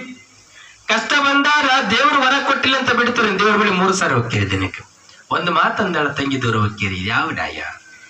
ಇಲ್ಲಿ ಭಗವಂತನ ನಾಮಸ್ಮರಣೆ ಮಾಡುತ್ತಾ ಚಿನ್ನಮಾಂಬೆ ಭಗವಂತನ ಧ್ಯಾನದೊಳಗ ತಲ್ಲೀನನಾಗಿ ಕುಳಿತುಕೊಂಡಾಗ ಇಲ್ಲಿ ಕನಸಿನ ಸ್ವಪ್ನದ ವಿಚಾರ ಆಯಿತು. ಯಾವಾಗ ಕನಸಿನ ಸ್ವಪ್ನದ ವಿಚಾರವಾದ ಬಳಿಕ ಇಲ್ಲಿ ಮತ್ತ ಗರ್ಭವತಿ ಆಗ್ತಾ ಇದ್ದಾಳೆ ಹೆಣ್ಣು ಮಗಳು. ತವರ ಮನೆಯೊಳಗ ಇಲ್ಲಾಂದ್ರೆ ಕಷ್ಟ ಆಯ್ತು, ಎದಕ್ಕ ಮಕ್ಕಳಿಲ್ಲಂದ್ರೆ ಕಷ್ಟ ಆಗ್ತದೆ, ತವರ ಮನೆ ಇಲ್ಲಂದ್ರೂ ಕಷ್ಟ ಆಗ್ತದೆ. ಇಲ್ಲಿ ಹೆಣ್ಣಿಗೆ ಭಗವಂತ ಆಶೀರ್ವಾದ ಮಾಡಿದ ಅಂದ್ರೆ ಎಂದೂ ಕಷ್ಟವೇ ಇಲ್ಲ. ಈ ಚಿನ್ನಮಾಂಬೆಗೆ ಸದಾಕಾಲವಾಗಿ ಭಗವಂತ ಆಶೀರ್ವಾದವನ್ನು ಮಾಡ್ತಾ ಇದ್ದಾರೆ. ಇದು ಯಾರ ಕೃಪೆ? ಚಿನ್ನಯ್ಯನವರು ಮನಸ್ಪೂರ್ವಕವಾಗಿ ಎಲ್ಲರ ಜೊತೆ ಒಳ್ಳೆಯ ಪ್ರೀತಿಯಿಂದ ನಾಗರಿಕತೆ ಉಳ್ಳವರಾಗಿ ತಮ್ಮ ಸೇವಾ ಭಾವವನ್ನ ಕಿಂಕರತ್ವ ಭಾವದಿಂದ ಮಾಡ್ತಾ ಇದ್ದಾರೆ. ಅಕ್ಕ ಸಾಲಿಗ ವೃತ್ತಿಯ ಮುಖಾಂತರವಾಗಿ ಯಾರು ಏನೇ ಕೇಳಿ ದುಡ್ಡಿಗಾಗಿ ಆಸೆಯಿಂದ ಪಟ್ಟಿರ್ತಕ್ಕಂಥವರಲ್ಲ. ದುಡ್ಡು ಇಲ್ಲದಂಗೆ ಏನು ಕೇಳಿದ್ರು ಸಹಿತವಾಗಿ ಹೇಳಿ ಅವರ ಮನಸ್ಸನ್ನ ಸಂತೋಷ ಪಡಿಸಿಕೊಂಡು ಹೋಗ್ತಿದ್ರು. ಇಲ್ಲಿ ಚಿನ್ನಮಾಂಬೆಗೆ ಸಂತೋಷ ಆಗ್ಯದ. 3 ತಿಂಗಳ ಕಳೆಯದ್ರೊಳಗ ಗರ್ಭವತಿಯಾದಳು ಚಿನ್ನಮಾಂಬೆ. ಯಾವಾಗ ಗರ್ಭವತಿಯಾದಳು, ಹಿಂದಿನ ಗರ್ಭವತಿ ಆಗಿರುವಂತ ಸಂದರ್ಭದೊಳಗ ಆ ಹೆಣ್ಣು ಮಗಳ ಬಯಕೆಗಳೇ ಬೇರಿದ್ದಾವೆ. ಇಲ್ಲಿ ಈ ಸಾರಿ ಬಯಕೆಗಳು ಹೆಂಗ್ ಹುಟ್ಟುಕೊಂಡಾವೆ ಅಂದ್ರೆ, ಶಿವಧ್ಯಾನವನ್ನ ಮಾಡುವಂತ ಬಯಕೆ, ಶಿವಧ್ಯಾನವನ್ನ ಚಿಂತನೆಯಲ್ಲಿರುವಂತ ಬಯಕೆ, ಅಷ್ಟು ಸುಂದರವಾಗಿರುವಂತ ಬಯಕೆಗಳು ಈ ಹೆಣ್ಣು ಮಗಳಲ್ಲಿ ಹುಟ್ಟಿಕೊಂಡಿದ್ದಾವೆ. ಹೆಂಗ ಬಯಕೆಗಳು ಹುಟ್ಟುಕೊಳ್ಳುತ್ತಾವ ಅಂತಂದ್ರೆ, ಅನರ್ಘ್ಯವಾಗಿರುವಂತ ಬಯಕೆಗಳು. ನಮ್ಮ ಬಯಕೆ ಲೌಕಿಕವಾಗಿರ್ತಕ್ಕಂಥ ಬಯಕೆಗಳಿದ್ದಾವೆ. ಆದ್ರೆ ಮುಂದೆ ಇಲ್ಲಿ ಅಯ್ಯಪ್ಪ ತಾತನ ಮದುವೆ ಆಗ್ತದೆ, ಬಹಳ ಚಂದ ಈ ಬಯಕೆ ಬಗ್ಗೆ ಪ್ರಸ್ತಾಪವನ್ನು ಮಾಡ್ತೀನಿ ಅಂತಕ್ಕಂಥದ್ದು ಹೇಳ್ತಾ ಇಲ್ಲಿ ಹಿಂಗ ಸಂತೋಷದಿಂದ ಇಲ್ಲಿ 3 ತಿಂಗಳ 4 ತಿಂಗಳ 5-6 ತಿಂಗಳ ಕಳೀತದೆ. ಕಳೆಯುವಂತ ಸಂದರ್ಭದೊಳಗ ಇಲ್ಲಿ ಕಾತರಿಕೆ ಅಂತ ಒಂದು ಗ್ರಾಮ ಬರ್ತದೆ ಬಂಧುಗಳೇ. ಕಾತರಿಕೆ ಎನ್ನುವಂತ ಗ್ರಾಮ ಬರ್ತದೆ. ಆ ಗ್ರಾಮದೊಳಗ ಅಮ್ಮಕ್ಕ ಅನ್ನುವಂತ ಹೆಣ್ಣು ಮಗಳು ಬರ್ತಾಳೆ. ಆ ಅಮ್ಮಕ್ಕಳಿಗೆ ಮಗ ಮನೆ ಬಿಟ್ಟು ಹೋಗ್ಯಾನಿ. ಮಗ ಮನೆ ಬಿಟ್ಟು ಹೋಗಿ 2 ವರ್ಷ ಆಗ್ಯದ ಬಂಧುಗಳೇ. ಮನೆಯೊಳಗೆ ಮಕ್ಕಳು ಮನೆ ಬಿಟ್ಟು ಹೋದ್ರೆ ಸಂತೋಷ ಇರ್ತದೆ, ನಮ್ಗೆ ಯಾರಿಗಾದ್ರೂ ಎಂದು ಸಂತೋಷ ಇರುವುದಿಲ್ಲ. ಸಂಕಟಕ್ಕತ್ತದ ಮನೆಯೊಳಗೆ ಮಕ್ಕಳು ಮನೆ ಬಿಟ್ಟು ಹೋದ್ರೆ. ದುಡಿಯುವಂತ ಮಕ್ಕಳು ಮನೆ ಬಿಟ್ಟು ಹೋದರೆ ಮನೆಯೊಳಗಿರ್ತಕ್ಕಂಥ ಹಿರಿಯರನ್ನು ನೋಡಿಕೊಳ್ಳುವವರು ಯಾರೂ ಇಲ್ಲ. ನೋವಾಯ್ತು ಅಮ್ಮಕ್ಕಗ. ಈ ಕಾತರಗಿ ಗ್ರಾಮದೊಳಗ ಒಂದು ದಿನ ಒಬ್ಬ ಶಿವಯೋಗಿ ಬಂದು ಮನೆಗೆ ನೀನು ಏನೆಲ್ಲ ವ್ರತ ಪೂಜೆಗಳನ್ನ ಮಾಡಿದರೂ ಸಹಿತವಾಗಿ ನಿನ್ನ ಮನೆಗೆ ಮಗ ಬರುವುದಿಲ್ಲ. ನಿನ್ನ ಮಗ ಬರಬೇಕಾಗಿತ್ತು ಅಂತಂದ್ರೆ ನೀನು ಯಾವೂರಿಗೆ ಗಣದಿನ್ನಿ ಅನ್ನುವಂತ ಗ್ರಾಮಕ್ಕೆ ಹೋಗಬೇಕು. ಆ ಗಣದಿನ್ನಿ ಅನ್ನುವಂತ ಗ್ರಾಮದೊಳಗ ಚಿನ್ನಯ್ಯ ಅನ್ನತಕ್ಕಂಥವರು ಸಿದ್ಧಿ ಪುರುಷರಿದ್ದಾರೆ, ವಾಕ್ ಸಿದ್ಧಿ ಮಹಾಪುರುಷರಿದ್ದಾರೆ. ಅವರನ್ನ ಭೇಟಿ ಆದ್ರ ನಿನ್ನ ಮಗ ಮನೆಗೆ ಖಂಡಿತವಾಗಿ ಬರುತ್ತಾನೆ. ಯಾವಾಗ ಶಿವಯೋಗಿಗಳು ಇಂತ ಒಂದು ಮಾತನ್ನ ಹೇಳಿದ್ರು ಅವಾಗ ಆ ಹೆಣ್ಣು ಮಗಳು ತಡ ಮಾಡಲಿಲ್ಲ. ಮಗ ಮನೆಗೆ ಬರುತ್ತಾನೆ ಅಂದ ಬಳಿಕ ಏತಕ್ಕಾಗಿ ಚಿಂತೆ ಮಾಡೋದು ತಿಳ್ಕೊಂಡು ಧಾವಿಸಿ ಎಲ್ಲಿಗೆ ಹೋಗ್ತಾಳೆ? ಗಣದಿನಿ ಅನ್ನುವಂತ ಗ್ರಾಮಕ್ಕೆ ಹೋಗ್ತಾಳೆ. ಹೋದ ಬಳಿಕ ಚಿನ್ನಯ್ಯನವರನ್ನ ಕಣ್ಣಿಗೆ ಕಾಣುತ್ತಾಳೆ. ಸ್ವಾಮಿಗಳೇ, ಚಿನ್ನಯ್ಯನವರೇ, ನಮ್ಮ ಮಗ ಮನೆ ಬಿಟ್ಟು ಹೋಗಿದ್ದಾನಂತ ಚಿನ್ನಯ್ಯನವರ ಮುಂದೆ ಕಣ್ಣೀರಿನ ಕಡಲನ್ನು ಹರಿಸ್ತಾಳೆ ಹೆಣ್ಣು ಮಗಳು. ಯಾಕಮ್ಮ ನಿನ್ನ ಕಣ್ಣೀರು ಕಣ್ಣೊಳಗೆ ಬರ್ಲಿಕ್ಕೆ ಕಾರಣ ಏನು? ಏತಕ್ಕಾಗಿ ಇಷ್ಟು ಕಣ್ಣೀರು ಆಗ್ತಾ ಇದೀಯಪ್ಪ? ನನ್ನ ಮಗ ಮನೆ ಬಿಟ್ಟು ಹೋಗಿ 2 ವರ್ಷ ಆಗ್ಯದೆ. ನನ್ನ ಮಗ ಮನೆ ಬಿಟ್ಟು ಹೋಗಿ 2 ವರ್ಷ ಆಗ್ಯದೆ. ನನ್ನ ಮಗ ಮನೆಗೆ ಬಂದಿಲ್ಲ. ನನ್ನ ಮಗ ಮನೆಗೆ ಬರುತ್ತಾನೋ ಅಥವಾ ಇಲ್ವೋ ಅಂತ ಪ್ರಶ್ನೆ ಮಾಡಿದಳು. ನೋಡುವ, ನಿನ್ನ ಮಗ ಬರುತ್ತಾನ ಅಥವಾ ಬರುವುದಿಲ್ಲ ಅನ್ನುವಂತ ಮಾತಿಗೆ ಉತ್ತರ ನೀಡುವುದಿಲ್ಲ. ಉತ್ತರ ನೀಡಬೇಕಾಗಿತ್ತು ಅಂತಂದ್ರ ನಿನ್ನ ಮನೆಯ ತಲಬಾಗಿಲನ್ನ ನೋಡಿ ನಾನು ನಿನ್ನ ಮಗ ಬರ್ತಾನೆ ಇಲ್ಲ ಅಂತ ನಾ ಹೇಳ್ತೀನಿ ಬೇಯವ್ವ ಅಂತ ಚಿನ್ನಯ್ಯನವರು ಹೇಳಿದ್ರು. ಯಪ್ಪ, ಗಾಡಿಯನ್ನ ತರ್ಲೇನು? ನನ್ನ ಮಗ ಬರ್ತಾನಿಲ್ಲ ಅಂತ ಹೇಳುವಂತ ಮಾತು ಕಠಿಣವಾಗಿ ಹೇಳ್ತಾ ಇದೆಯ ಅಂದ ಬಳಿಕ, ಯಪ್ಪ ಮನೆಗೆ ಹೋಗೋಣ, ಅಪ್ಪ ಮನೆಗೆ ಹೋಗೋಣ ನಡಿ ಅಂದ್ರೆ ಗಾಡಿ ಬೇಗ ತರಿಸ್ತೀನಿ. ಯಾವ ಗಾಡಿ ನಮ್ಮ ಮಗಳಿಗೆ ಬೇಡ, ನಾವು ನಡೆದುಕೊಂಡು ಹೋಗ್ತೀವಿ ಅನ್ನುವಂತ ಮಾತು ಚಿನ್ನಯ್ಯನವರು ಹೇಳಿದ್ರು. ಇಬ್ಬರು ನಡ್ಕೊಂಡು ಹೊಟ್ಟರು. ದಾರಿ ಉದ್ದಕ್ಕೂ ನಡೆಯುತ್ತಾ ಹೋಗ್ತಾ ಇದ್ದಾರೆ. ಇಲ್ಲಿ ಹೋಗುವಂತ ಸಂದರ್ಭದೊಳಗೆ ಪನ್ನೂರ್ ಅಂತಕ್ಕಂಥ ಗ್ರಾಮ ಬರ್ತದೆ. ಆ ಪನ್ನೂರು ಗ್ರಾಮಕ್ಕೆ ಹೋಗೋದ್ರೊಳಗ ಸಮಯ ಆಗ್ತಾರೆ. ಅಲ್ಲಿ ವಸ್ತಿ ಮಾಡ್ತಾರೆ. ವಸ್ತಿ ಉಳ್ಕೊಂಡು ಬೆಳಕರದ ಬಳಿಕ ಮತ್ತ ಬೆಳಗ್ಗೆ ಕಾತರಕಿ ಗ್ರಾಮಕ್ಕೆ ಬಂದ್ರು. ಯಾವಾಗ ಕಾತರಕಿ ಗ್ರಾಮಕ್ಕೆ ಬಂದ್ರು, ಊರ ಅಗಸಿ ಬಾಗಿಲು ಇತ್ತು. ಆ ಅಗಸಿಯ ಕಟ್ಟಿಯ ಮೇಲೆ ಕುಳಿತುಕೊಂಡ್ರೆ ಅಮ್ಮಕ್ಕಳ ಮನೆಯ ಬಾಗಿಲು ತಲಬಾಗಿಲು ಕಾಣುತ್ತದೆ ನೇರವಾಗಿ. ಯಾವಾಗ ನೇರವಾಗಿ ತಲಬಾಗಿಲು ಕಂಡಿತು, ತಲಬಾಗಿಲು ಕಂಡ ತತ್ ಕ್ಷಣದೊಳಗೆ ಇನ್ನೇನು ಉತ್ತರವನ್ನ ಹೇಳುವಂತ ತವಕ ಚಿನ್ನಯ್ಯನವರೆಗೆ. ತತ್ ಕ್ಷಣದೊಳಗ ಇಲ್ಲಿ ಅಮ್ಮಕ್ಕ ಮನೆಯೊಳಗಿದ್ದಾಳೆ. 3 ಸಾರಿ ಅಲ್ಲಿ ಲೊಚ್ಚುಗುಟ್ಟದ ಬಂಧುಗಳೇ. ಯಾವಾಗ 3 ಸಾರಿ ಅಲ್ಲಿ ಲಚ್ಚುಗುಟ್ಟಿದಾಗ ಇಲ್ಲಿ ತವಕಾಯಿತು ಅಮ್ಮಕ್ಕನಿಗೆ. ಅಲ್ಲಿ ಲಚ್ಚುಗುಟ್ಟಿತ್ತು. ಚಿನ್ನಯ್ಯನವರ ಬಾಯೊಳಗಿಂದ ಯಾವ ಮಾತು ಬರಬಹುದು? ಇದು ಏನಾಯಿತು ಅಂತ ಗಾಬರಿ ಪಡ್ತಾಳೆ ಹೆಣ್ಣು ಮಗಳು. ಅಮ್ಮಕ್ಕ ಯಾವಾಗ ಗಾಬರಿ ಪಟ್ಟರು, ಹತ್ರಕ್ಕೆ ಚಿನ್ನಯ್ಯನವರ ಅಂತಲ್ಲಿ ಬಂದು ಮಾತಾಡ್ತಾಳೆ. ಯಪ್ಪ, ಏನಾಯ್ತು ನನ್ನ ಮಗನ ವಿಚಾರ? ಕಣ್ಣೀರು ಕಷ್ಟದಿಂದನೇ ಕೇಳುತ್ತಾಳೆ. ಯಾಕಮ್ಮ ಕಷ್ಟ? ನೀಯಿಂದ ಕಷ್ಟ ಪಡಬೇಡಮ್ಮ. ಇಷ್ಟು ದಿನ ಕಷ್ಟ ಕಣ್ಣೀರು ಹಾಕಿದ್ದು ಸಾಕು. ಇನ್ನು ನಿನ್ನ ಜೀವನ ಸಂತೋಷದ ಜೀವನ ಆಗ್ತದ. ಇನ್ನು ಚಿಂತೆ ಬಿಡು. ನಿನ್ನ ಮಗ ಏನಿದ್ದಾರಲ್ಲ, ನಿನ್ನ ಮಗ ಸಂತೋಷವಾಗಿ ಬರುತ್ತಾನೆ. ನಿನ್ನ ಮಗ ನಿನ್ನ ಮನೆಯನ್ನ ಮುಟ್ಟುತ್ತಾನೆ. ಯಾವಾಗ ಇಲ್ಲಿ ಚಿನ್ನಯ್ಯನವರು ಅಮ್ಮಕ್ಕನಿಗೆ ನಿನ್ನ ಮಗ ನಿನ್ನ ಮನೆ ಮುಟ್ಟುತ್ತಾನೆ ಅಂದಾಗ ಅಮ್ಮಕ್ಕಂತಾಳ, ಎಲ್ಲಾ ಸಂತ ಮಹಾತ್ಮರು ಮನೆಗೆ ಬಂದಿರುವವರೆಲ್ಲರೂ ನಿನ್ನ ಮಗ ಬರುತ್ತಾನೆ, ನಿನ್ನ ಮಗ ಬರುತ್ತಾನೆ, ನಿನ್ನ ಮಗ ಬರುತ್ತಾನೆ ಅಂತ ಎಲ್ಲರೂ ಹೇಳಿದ್ದಾಯ್ತು. ಆ ಮಗ ಇನ್ನೂ ಬಂದಿಲ್ಲ. ಎಲ್ಲರೂ ಹೇಳಿದ್ದಾರೆ, ನೀನು ನಿಜವಾದ ಮಾತನ್ನ ಹೇಳು, ಮಗ ಬರ್ತಾನೆ ಇಲ್ಲ. ಖಂಡಿತವಾಗಿ ಖಡಕ್ಕಾಗಿರುವಂತ ಮಾತನ್ನ ಹೇಳಬೇಕು. ಯಾವಾಗ ಇಂಥ ಮಾತು, ಕಠೋರವಾದ ಮಾತು ಅಮ್ಮಕ್ಕ ಹೇಳಿದಳು, ಇಲ್ಲಿ ಚಿನ್ನಯ್ಯನವರಿಗೆ ಗಾಬರಿ ಆಯಿತು. ಯಾವಾಗ ಇಂಥ ಮಾತು, ನೀನು ಹೇಳಿರುವ ಮಾತು ಅಲ್ಲಮ್ಮ, ಇದು ಶಿವನ ವಾಣಿಯಿಂದ ಬಂದಿರುವಂತದ್ದು. ನನ್ನ ಸತ್ವ ಪರೀಕ್ಷೆ ನಡೆದದ. ಇಲ್ಲಿ ನನ್ನ ಸತ್ವ ಪರೀಕ್ಷೆ ನಡೆದ ಅಂದ ಬಳಿಕ ಶಿವನಿಗೂ ನನಗೆ ಮಾತುಗಳು ನಡೆದದೆ. ನಿನ್ನ ಮಗನನ್ನ ನೀನು ಬರುತ್ತಾನ ಇಲ್ವೋ ಅನ್ನುವಂತ ಪ್ರಶ್ನೆಯನ್ನ ಎಲ್ಲರ ಜೊತೆ ಕೇಳಿರುವೆ. ಎಲ್ಲರೂ ಏನು ಹೇಳಿದ್ದಾರೋ ಅಥವಾ ಬಿಟ್ಟಿದ್ದಾರೋ ನನಗೆ ತಿಳಿಯದೇ ಇರುವ ವಿಚಾರ. ಆದರೆ ನಾನು ಏನು ಹೇಳ್ತಾ ಇದ್ದೀನಲ್ಲ, ಈ ಭಗವಂತನ ಧ್ಯಾನವನ್ನ ಮಾಡಿ ಹೇಳ್ತಾ ಇದ್ದೀನಿ. ನಿನ್ನ ಮಗ ಖಂಡಿತವಾಗಿ 9 ದಿನಗಳಲ್ಲಿ ನಿನ್ನ ಮನೆಗೆ ಸೇರುತ್ತಾನೆ ನಿನ್ನ ಮಗ. ಇದು ಶಿವನಾಣೆ ಆಗದೆ ಅಂತ ಹೇಳಿದ್ರು. ಯಾವಾಗ ಶಿವನಾಣೆ ಆಗ್ಯದ ಅನ್ನೋದ್ರ ಜೊತೆ 9 ದಿನಗಳ ಉಪವಾಸ. ಸಿಟ್ಟಿನಿಂದ ಬರದ ಮಾತುಗಳನ್ನ ಚಿನ್ನಯ್ಯನವರು ಹೇಳ್ತಾರೆ. 9 ದಿನಗಳು, ಇಲ್ಲಿಂದ 9 ದಿನಗಳ ಕಾಲದವರೆಗೂ ನಾವು ಊಟ ಮಾಡೋದಿಲ್ಲ. ಇದು ತಿಂತಿಣಿ ಮೌನೇಶನೇ ನಿನ್ನ ಮಗನನ್ನ ಮನೆಗೆ ಜಾಡಿಸ್ತಾನೆ. ಸಿಟ್ಟಿನ ಬರದ ಮಾತನ್ನ ಚಿನ್ನಯ್ಯನವರು ಹೇಳಿ ಅಗಸಿ ಕಟ್ಟೆಯಿಂದ ಸಿಟ್ಟಿನಿಂದ ಕೆಳಗಿಳಿದು ತನ್ನ ಮನೆಗೆ ಹೊರಟು ಚಿನ್ನಯ್ಯನವರು. ಯಪ್ಪ, ನಾನು ಹೇಳಿರುವ ಮಾತು ತಪ್ಪಾಯಿತು. ನಿನ್ನ ಜೊತೆ ಇಂಥ ಮಾತುಗಳನ್ನ ನಾನು ಹೇಳಬಾರದಿತ್ತು. ಏತಕ್ಕಾಗಿ ಹೇಳಿದೆ ಅಂತಂದ್ರೆ, ಯಾರು ನನ್ನ ಮಗ ಬಂದಿರ್ಲಿಲ್ಲ, ಅದಕ್ಕೆ ನನಗೆ ಕೇಳುವ ತಬಕ್ಕೆ ಹೆಚ್ಚಿತ್ತು. ನನ್ನ ತಾಯಿಯ ಹೃದಯ ಅಲ್ವೇ, ಅದಕ್ಕೆ ಕೇಳಿದೆಪ್ಪ ಅಂತ ಹೇಳಿದರು. ಹೇಳಿದ್ರೆ ಏನು ಚಿಂತೆ ಇಲ್ಲ ಅಂತ ತಿಳ್ಕೊಂಡು 9 ದಿನ ಒಂದು ಸಾರಿ ಹೇಳಿದ ಬಳಿಕ ಮಾತನ್ನ ಹಿಂದಕ್ಕೆ ತೆಗೆದುಕೊಳ್ಳಲಿಲ್ಲ. ಚಿನ್ನಯ್ಯನವರು 9 ದಿನ ಉಪವಾಸವಂತ ತಿಳ್ಕೊಂಡು ಊರಿಗೆ ಹೋದಳು. ಇಲ್ಲಿ ಚಿನ್ನಮಾಂಬೆ ಗಂಡ ಮನೆಗೆ ಬಂದಿದ್ದಾನೆ. ಗಂಡನ ಮುಖದೊಳಗೆ ಕಳೆಯಿಲ್ಲ, ಸಂತೋಷ ಇಲ್ಲ, ನಗುವಿಲ್ಲ. ಯಾಕಂದ್ರೆ ಹೊರಗೆ ಗಂಡ ಹೋಗಿ ಬಂದಾಗ ಮನೆಯೊಳಗೆ ಹೆಂಗಿರ್ಬೇಕಂದ್ರ ಹೆಂಡತಿ ಜೊತೆ ಗಂಡ ಬಂದ್ರೆ ಸಂತೋಷದಿಂದ ಮಾತಿರ್ಬೇಕು.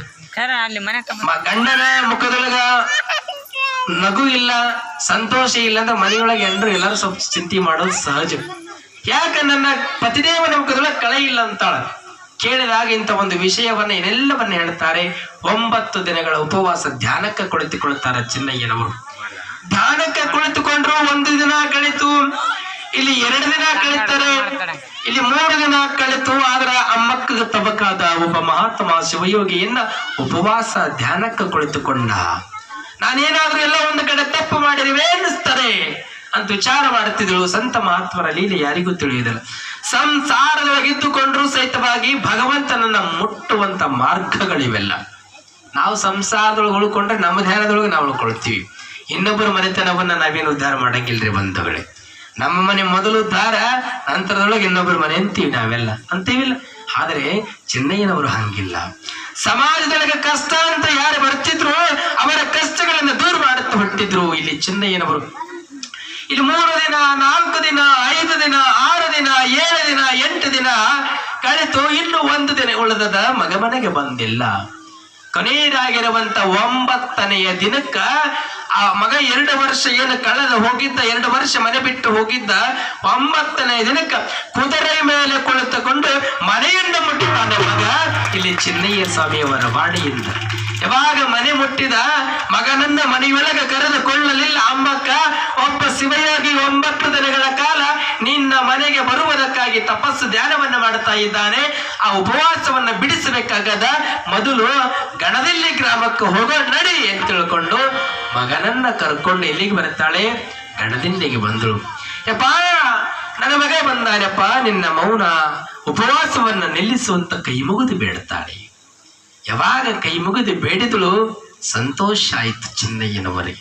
ಏನಾದ್ರೂ ಒಂದು ಮಾತನ್ನ ನಾವು ಹೇಳ್ತೀವಂದ ಬಳಿಕ ಆ ಮಾತಿನಿಂದ ಅವರಿಗೆ ಒಳಿತಾದ್ರೆ ಮಾತ್ರ ಅವರು ಸಂತೋಷದಿಂದ ಬಂದು ಮಾತುಗಳನ್ನ ಹೇಳ್ತಾರೆ ಬಂಧುಗಳೇ.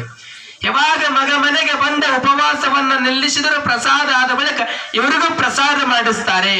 ಇಲ್ಲಿ ಸಂತೋಷ ಯಾವಾಗ ಆಯ್ತು, ಇಲ್ಲಿ ಅಮ್ಮಕ್ಕ ಒಂದು ಮಾತು ಹೇಳ್ತಾಳ. ಮತ್ತೆ ಏನಂತ ಹೇಳ್ತಾಳೆ ಅಮ್ಮಕ್ಕ, ರೇ ಸ್ವಾಮಿಗಳೇ, ಇಲ್ಲಿ ಒಂದಿಷ್ಟು ಕಷ್ಟ ಅಂತ ಇರ್ತದೆ ಚಿನ್ನಯ್ಯನವರಿಗೆ. ಅಂತ ಸಂಪತ್ತಿನ ಜೀವನ ಏನೂ ಅಲ್ಲ ಅವರದು. ಬಡತನದ ಜೀವನದೊಳಗೆ ಸಂತೋಷವನ್ನ ಕಂಡುಕೊಂಡಿದ್ದಾರೆ. ಬಸವಣ್ಣವ್ರು ಹೇಳ್ತಾರೆ, ಎಷ್ಟು ಚಂದ ಹೇಳ್ತಾರೆ ನೋಡ್ರಿ. ಬಡತನ ಬಂದಾಗ ಕುಗ್ಗುವರಯ್ಯ, ಸಿರಿತನ ಬಂದಾಗ ಹಿಗ್ಗುವರಯ್ಯ, ಬಡತನ ಸಿರಿತನ ಸ್ಥಿರವಲ್ಲ ಮನುಜ, ಕೂಡಲ ಸಂಗಮ ದೇವ ಅನ್ನುವಾಗೆ. ಬಡತನ ಬಂದಾರಂತ ತಿಳ್ಕೊಂಡು ಯಾವಾಗಲೂ ಕುಗ್ಗಬೇಡದು ಬಂಧುಗಳೇ. ಸಿರಿತನ ಬಂದಾರಂತ ತಿಳ್ಕೊಂಡು ಯಾವಾಗ್ಲೂ ಹಿಗ್ಗಬಾರದು. ಬಡತನವೇ ಬರಲಿ, ಸಿರಿತನವೇ ಬರಲಿ, ನಾವು ಕಾಯಕದೊಳಗೆ ನಾವಿರಬೇಕಂತ. ನಮ್ಮ ಕಾಯಕದೊಳಗ ನಾವಿದ್ವಿ ಅಂತಂದ್ರ ಮೊದಲು ಸಂತೋಷ ಇರ್ತದೆ. ನಮ್ಮ ಕಾಯಕದೊಳಗ ಇಲ್ಲ ಅಂತಂದ್ರ ನಮಗ ಸಂತೋಷ ಅಂತಕ್ಕಂಥದ್ದು ಇರೋದಿಲ್ಲ.